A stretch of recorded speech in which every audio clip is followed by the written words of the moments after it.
A rapper from New York, once famous for his eccentric persona and bold image, who once enjoyed immense popularity, is now far from the peak of his career. A huge part of his fame came between 2017 and 2018, during which he managed to appear almost everywhere. Now, the rapper is once again under arrest. According to court documents, he was arrested for violating the terms of his parole. Many of you have probably guessed by now that we're talking about the notorious Tekashi 6ix9ine. Treyway, these niggas said it hurt me, I ain't heard you. Get the fuck up on my fucking face. He has numerous tattoos, rainbow-colored hair, and close ties to the criminal world. Yes, the rapper was almost destined to gain his share of commercial success, yet he couldn't manage to hold on to his position. His cooperation with law enforcement sparked a storm of criticism, contributing heavily to his downfall. Tekashi 6ix9ine is currently in custody, often remembered as one of the most controversial rappers in modern hip-hop. In this video, we'll explore why this happened and what actions turned him into an enemy of the entire industry. This is the story of the fall of one of the most polarizing and abrasive artists in the rap game.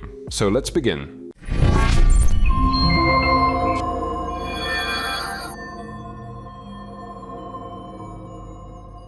Daniel Hernandez was born on May 8, 1996, in Bushwick, Brooklyn, New York, in a working-class family. Hernandez did not know his father until he was 9 years old. He was raised by his Mexican-born mother, who came to the US for a better life. In his youth, he was interested in baseball and soccer. Rumor has it that at 13, he was offered a chance to be a scout in a major league team. However, his mother declined, as she didn't trust the stranger who wanted to take her son at such a young age. Hernandez and his older brother, Oscar Osiris, were raised in a church environment. Hernandez sang during Mass and often read passages from the Bible. Later, he attended Juan Morel Campos Secondary School but dropped out in 9th grade. Hernandez's stepfather was shot dead a few steps from the family's home in 2010. After his stepfather's murder, Hernandez's mother struggled financially to support her children and turned to welfare. Many nights, Hernandez and his brother went to bed without dinner. Due to financial hardship, Hernandez and his brother wore worn-out clothes and generally lived in poverty. Emotionally shaken by his stepfather's death, Hernandez stopped eating and showering, leading to significant weight loss. He was even hospitalized due to depression and post-traumatic stress disorder.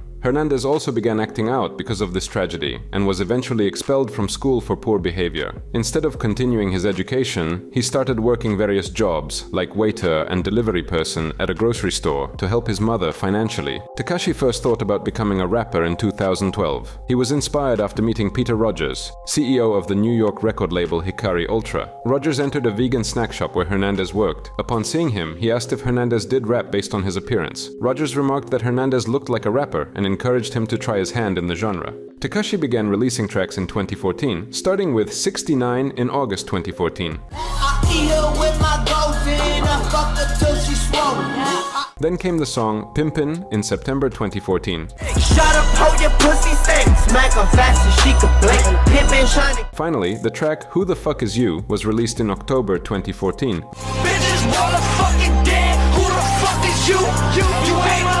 Over the next 3 years, he released several tracks and videos with titles like Scum Life, Shinigami, Yokai, and Helsing Station, drawing attention with his aggressive style and use of Japanese animation as a visual element in his music videos. Many of his early songs were released by the Slovak music label FACKTHEM.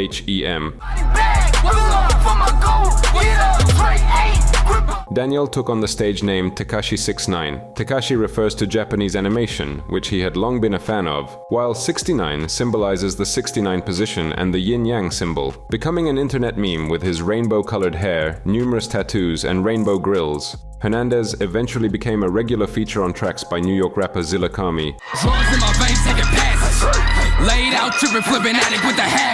Later, a feud broke out between them over Tekashi 6ix9ine's erratic behavior and accusations of song theft. As mentioned earlier, 2017 to 2018 marked the peak of the artist's success. In April 2017, the YouTube video for Poles 1469, featuring Hernandez and Trippie Redd, was released.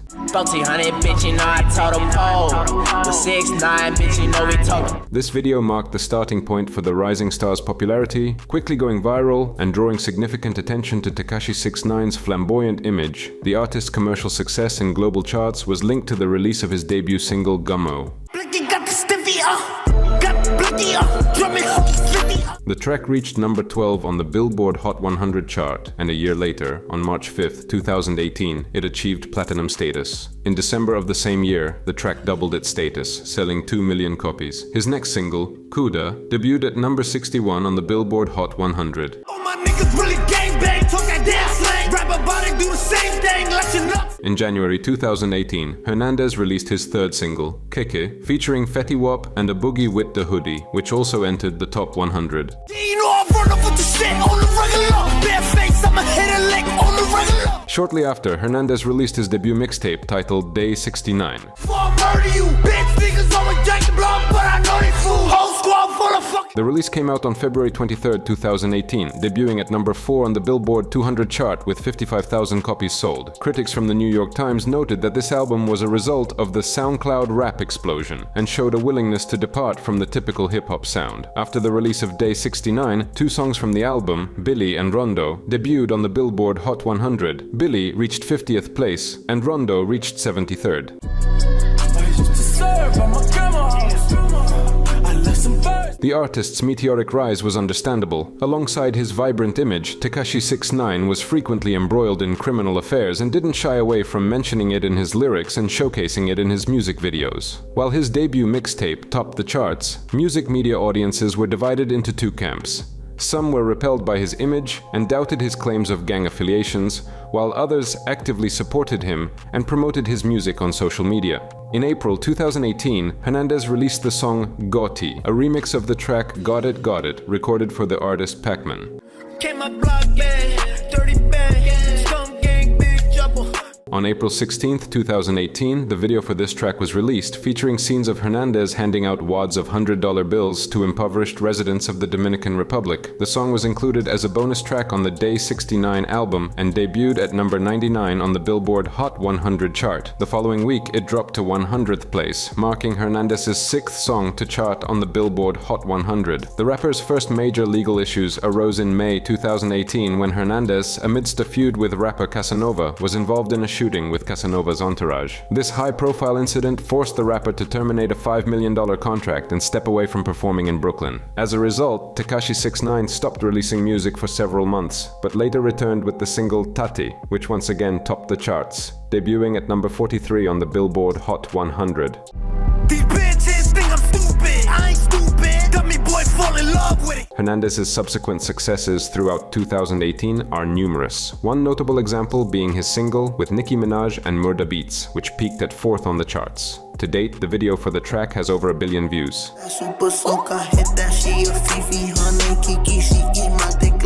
In its second week, the track climbed to 3rd place, becoming Hernandez's most successful release. The track later achieved double platinum certification, and his subsequent singles Bebe and Stupid also made it into the top 30 on the Hot 100. In September 2018, Hernandez signed a publishing contract with Los Angeles-based music company Create Music Group. The label's contract stirred a lot of buzz online. In reality, the label was taking considerable risks, as many other major publishers refused to work with Tekashi 6ix9ine due to his controversial personality. In November 2018, Tekashi 6ix9ine released his new album Dummy Boy on all streaming platforms without prior notice. This debut studio album comprised 13 tracks and featured 10 guest artists. Notably, only 1 track on the album was a solo performance. Featured artists included Lil Baby, Tory Lanez, Nicki Minaj, and even Kanye West. Man, oh my God, swipe a 30-inch weave on a sugar. Despite generally negative reviews from critics, the album became the most successful in his career, debuting at number 2 on the Billboard 200 chart right behind Travis Scott's Astroworld. While in jail, a topic we'll discuss shortly, Tekashi 6ix9ine participated in the recording of the song Swervin' by a Boogie with a Hoodie, which reached 27th place on the Hot 100 and was included in the album Hoodie Season. Swerving, how you look so perfect on your worst days. Tekashi 6ix9ine was one of the few artists known for his appreciation of Russian audiences. For instance, in 2017, Russian rapper Jimbo released a collaborative track with Tekashi 6ix9ine titled No Smoke Rough. Originally introduced in April, during Tekashi 6ix9ine's concert in Moscow, Jimbo joined him on stage, surprising the crowd. Shortly after, the studio version of the track appeared online.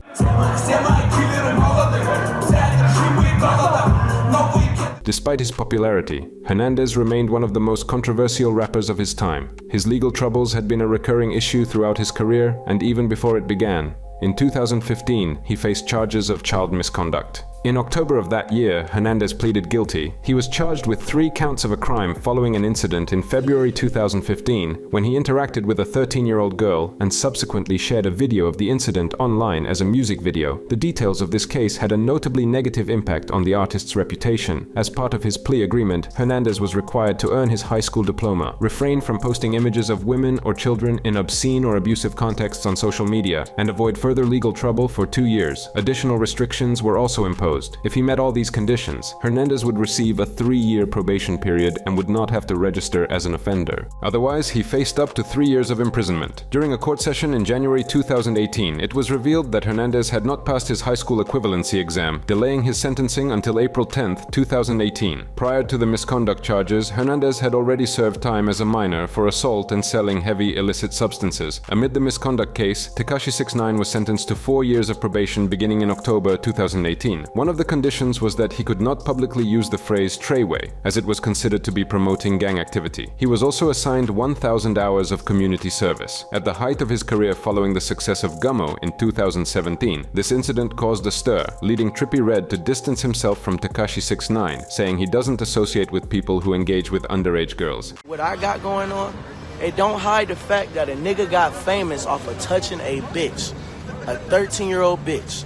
And he only got famous because I brought it up. And I brought it up because you're a fucking pedophile, nigga. And everybody was coming to my page talking about you support pedophiles because nobody fucks with you, nigga. So I made a video and said I don't fuck with that nigga because he's a pedophile, nigga. Period. Then, you, as a person being smart, you went and did skits and tried to hide the fact and make it seem like you the victim. Nigga, you wasn't the victim, nigga. That little girl the victim, nigga. You a bitch, bro. And all that shit you talking on the internet, you will not do it in real life. You don't pull up. And here's Tekashi's response. You have no platinum records. Show everybody, show the world your platinum record. I'll wait right now. In early 2018, Hernandez became involved in an altercation in Houston after one of his fans recorded a video of the rapper walking through a shopping mall. According to a police report, Hernandez allegedly attacked the 16-year-old, grabbed him by the neck, and demanded he delete the video. However, the incident was quietly settled as the frightened teenager chose not to press charges.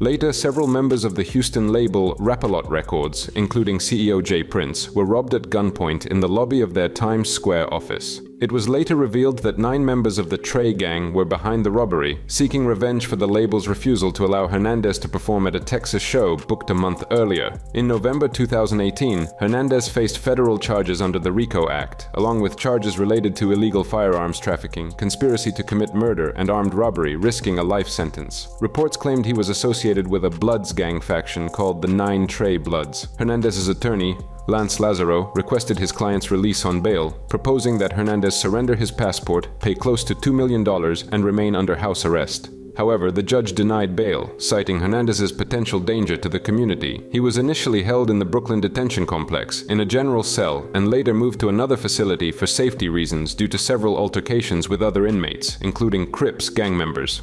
On February 1st, 2019, Hernandez pled guilty to 9 charges. His sentencing, originally scheduled for January 24, 2020, posed the possibility of a mandatory 47-year prison term. According to court documents, he could avoid prison by agreeing to testify against other gang members. This essentially offered him a chance to become an informant. As widely known, he accepted the deal. On December 18, 2019, Hernandez was sentenced to 2 years in prison after testifying against the 9 Trey gang. Judge Paul Engelmeyer noted Hernandez's assistance in convicting violent gang members, assigning him a 13-month prison sentence. And what is Billy? Billy is not Trey. And Hoover? Hoover is his own set. On December 18, 2019, Hernandez's father attended the court session. Seeing his son for the first time since the rapper was 9 years old, Hernandez initially did not notice his father in the courtroom, as his father sat in the back row, trying to catch his son's attention for several minutes. When Hernandez finally saw him, he broke down in tears. His father later told reporters he wanted to reconnect with his son. But I feel glad that he's safe in there. You know what I mean? Because there, nothing's gonna happen. You know what I'm saying? Outside, you know they're gonna try to kill him. You know what I'm saying? Because all the stuff that he was saying, you know, blah, blah, blah, blah. You guys know what it is. I don't have to explain. I mean, yeah, of course. I mean, it's a scary situation. It's a scary situation. He's a target. He's a target. How much you think And he's then he responsible cannot for hide. Because his face, his tattoos, 69. How much you think he's responsible for What do this? you think about your son's I tattoos? don't think. The remainder of Hernandez's sentence was served at home due to COVID-19 concerns, as he was at high risk with a prior asthma diagnosis. His house arrest ended on August 1st, 2020. His decision to testify against his former gang associates led to a much reduced sentence, but sparked backlash from fans and other rappers, who saw his actions as a betrayal. In hip-hop culture, loyalty and a street code are highly valued, making this move a serious breach, causing many artists to openly disavow him and avoid collaboration. Here's how Tekashi 6ix9ine later tried to justify his actions. If another TMZ staff member kidnaps you, is that loyal to you? You're working right now. If Harvey's stealing all of the money that you're making right now and gives you crumbs of it, but is taking majority of the money, is that loyal to you? These are my people. Like, how many people I beefed with in 2018? I beefed with the whole West Coast. I beefed with the Houston. I beefed with Chicago. Did I ever get kidnapped by Chicago or Texas or West Coast? Did I ever get kidnapped by them, or I got kidnapped by my own people? What I did, it wasn't snitching. What I did was being smart and realize that God put me there to cut my grass so I could see the snakes in my grass. The list of those who distanced themselves from Tekashi 6ix9ine following his cooperation with law enforcement is extensive, including Meek Mill, Blueface, Lil Durk, The Game, Future, and even gangsta rap legend Snoop Dogg. Isn't he going to be in big trouble? How can he live the rest of his life? Come on, you know the rules and regulations to this shit. Isn't he going to be Snitches in get big stitches, trouble? you know that. These consequences have left Tekashi 6ix9ine with the label of a rat. Given his continuous legal battles and industry conflicts, his reputation has been significantly damaged, and his music no longer enjoys the popularity it once did. Tekashi 6ix9ine claimed that his gang associates betrayed him first, trying to deflect blame, but few believed him. Aside from his ongoing legal issues, Tekashi 6ix9ine was notorious for feuding with other rappers. One of his most famous conflicts was with Chief Keef. It all started when Chief Keef's close friend, rapper Tado, threatened to kill Tekashi 6ix9ine over Cuban Doll, a woman linked to the conflict. Cuban Doll accused Tado of regular beatings, supporting her claims with photos of bruises and abrasions. This incident happened in early May, but Tekashi 6ix9ine didn't take Tado's threats seriously. Naturally, Chief Keef and Trippie Redd, a longtime critic of Tekashi 6ix9ine, came to Tado's defense. So mad. Look at me. Look at my Because life. you a bitch, Look at my nigga. You life. be howling on the internet, Look but at my don't life. talk out where it's litty, nigga. Look at my... Yo, all right, can we take look turns? what, nigga? I was supposed to go to... Later, a diss track titled I Kill People by Trippie Redd, Chief Keef, and Tado was released, responding to Hernandez's actions. Hey, shawty know I kill people, real people from the trenches where it's real. Shortly afterward, a shooting occurred at the W Hotel in New York City. According to preliminary information, 2 men were sent by Tekashi 6ix9ine's associates to attack Chief Keef. Fortunately, the victim was not injured. It was later revealed that this assassination attempt was ordered by Tekashi 6ix9ine himself for $20,000. Later, the rapper was accused of walking around with security, which further undermined his image as a street rapper. In 2021, Tekashi 6ix9ine appeared in an interview where he gave a very succinct response to this. Don't let your guard down. Next day he dies, right? Every comment was where was his security. Hernandez truly needs security. A couple of years ago, he came to Chicago, the hometown of Chief Keef. There, he bought a huge amount of food at a local supermarket and distributed it to homeless people with a rather interesting note, quote, "Since local rappers can't help those in need, I will take care of it." By the way, Tekashi 6ix9ine did not show any personal security at that time, indicating that he was not afraid of his adversary at all.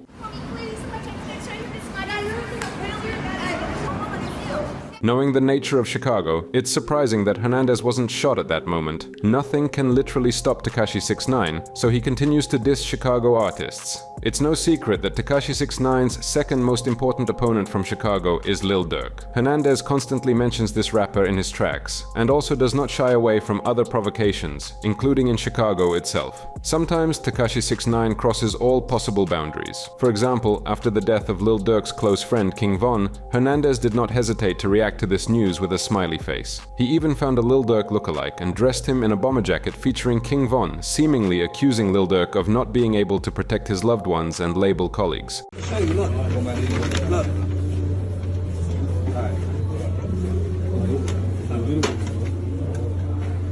Like that. That's what we gotta do, bro. No, you did it. It's got bro the jacket. You know what I'm saying? It's the whole jacket. Once, Hernandez was indeed attacked. He became a victim of an assault by unknown individuals at a sports center in Florida. Apparently this happened at a moment when he was in the shower or restroom, as he had no security with him, who had previously accompanied Hernandez wherever he went. The fight was so serious that Tekashi even went to the hospital with multiple fractures.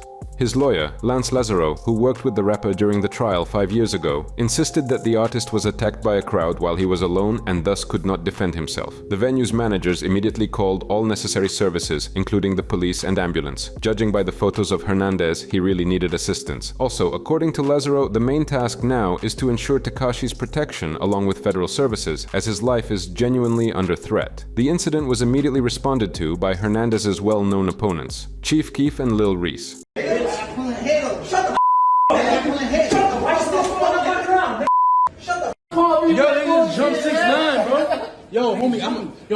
However, none of this changes the fact that the artist stepped outside his image and acted unfairly towards his team. After such actions, almost everyone turned away from the rapper, which is not surprising. In October 2019, Hernandez signed a contract to release 2 albums with the label 10K Projects worth over $10 million, 1 album in English and 1 in Spanish. Later, in 2020, after several delays, Hernandez released a new project, Trolls, in collaboration with Nicki Minaj.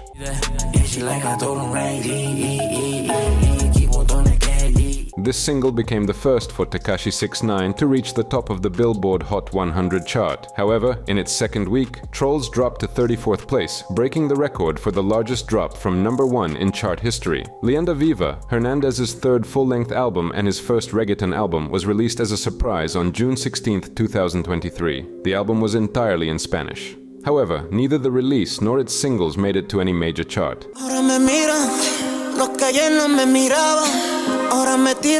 Tekashi 6ix9ine attempted to create himself as a character who would stop at nothing to remain in the spotlight. He provoked, broke every possible industry rule, and disregarded any principles on which street culture is based. Yes, such antics made him popular and drew enormous attention to him, but at the same time, they alienated everyone who had previously respected him. Rappers who have succeeded through honest means and adhered to the unwritten code have turned away from him because they see him as a hypocrite. Fans who once supported him now perceive him as a fraud, as Hernandez has openly betrayed his former friends and started cooperating with the authorities. Today, Tekashi 6ix9ine is almost in isolation. His reputation is so shattered that many artists refuse to work with him. Without the support of colleagues, which he could have used for growth and a return to the industry, his musical career has stagnated. His provocations are no longer interesting because he has exhausted his only resource, trust, and now, no matter how hard he tries to attract attention again, no one takes him seriously anymore. So why does everyone hate Tekashi 6ix9ine? It's simple. He has betrayed not only his comrades, but an entire culture. Hip-hop values authenticity and loyalty,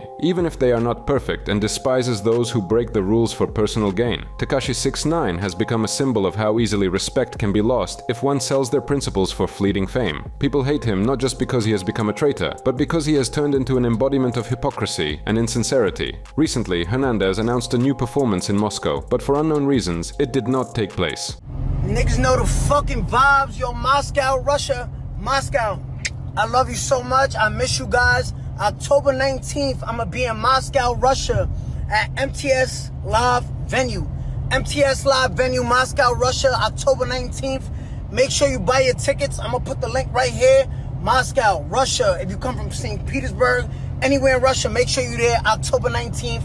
I'm gonna put the ticket link right here. Shout out to Force Events. We live. I'm gonna see you there. Niggas gonna rock the fucking show. Niggas know the vibes. We outside with it. On October 29th, the rapper was arrested again in New York. His arrest was based on a warrant issued by the U.S. District Court for the Southern District of New York. He was charged with violating the terms of his supervised release, which was set to expire in just 6 months. After being released from prison in April 2020, Hernandez was required to remain under supervision. However, he left the state without permission to go to Las Vegas, showed up an hour late for a court hearing, and tested positive for prohibited substances twice. He will be held in the capital's detention center until November 12th, where the notoriously infamous Diddy is also being held. Additionally, Hernandez received a fine for speeding in Florida while driving an unregistered vehicle. Earlier this year, the artist unexpectedly released a new mini-album titled Blackballed. This diverse release did not bring the artist significant streams and moreover did not make it onto any charts, which is not surprising. The story of Tekashi 6ix9ine is one of a person who was willing to step over any principles and break all possible rules for the sake of fame and success. At the beginning of his career, he managed to shock and surprise the public with a vivid image and provocations, soaring to the top of popularity in record time. But everything he built crumbled just as quickly as it rose when it became evident that behind the rebellious image lay emptiness, cynicism, and a willingness to betray those who trusted him. Tekashi 6ix9ine has become an example of how one can lose everything. The respect of peers, the trust of fans, and even status in the industry if they violate the fundamental values on which culture is built. Hip-hop has always valued authenticity, loyalty to its roots, and honesty even when it manifests in mistakes. And perhaps this is the main lesson from his story. In the pursuit of fame, it is important to remember that quickly gained attention can turn into a disaster if it lacks authenticity and sincerity. Hernandez tried to build a career on empty scandal and betrayal, and today he pays the price for it. A price of complete isolation in the industry and unending hatred from the public. That's all for now. Share your thoughts on the story of Tekashi 6ix9ine in the comments. Like and subscribe to the channel, and goodbye.